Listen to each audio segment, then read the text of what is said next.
የሚቀበርበት አፈር ሳይሆን ሰውን የሚያጸድቀው ሰውን የሚያጸድቀው ጌታ ኢየሱስ ነው። ክብር ለእርሱ ይሁን።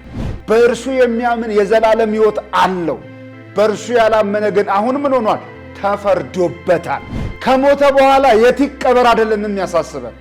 ዛሬ ሰውየው በሕይወት እያለ መተንፈስ እየቻለ መናገር እየቻለ አሁን በጉብዝና ወራት ምን እያሰበ ነው ወይም ማንን ተከትሏል ነው እኛ የሚያሳስበን። ምክንያቱም የዘላለም ሕይወት ቁልፍ ጉዳይ ያለው ማን እጅ ነው?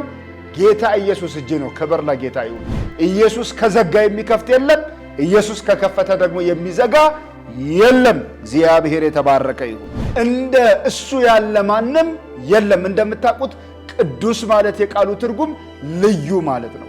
ኢየሱስ ወዶ የማይጠላ ነው። ቀርቦ የማይርቅ ነው። ሰጥቶ የማይቀማ ነው። በምህረትና በረድኤት ያለ አምላክ ነው። ጌታ የተባረከ ይሁን።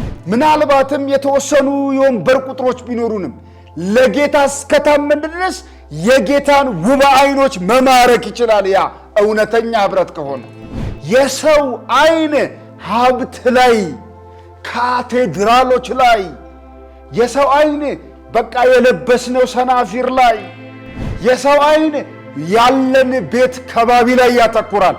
የጌታ ዓይኖች ግን የተሰባሰብንበት ምክንያት ላይ ያተኩራል።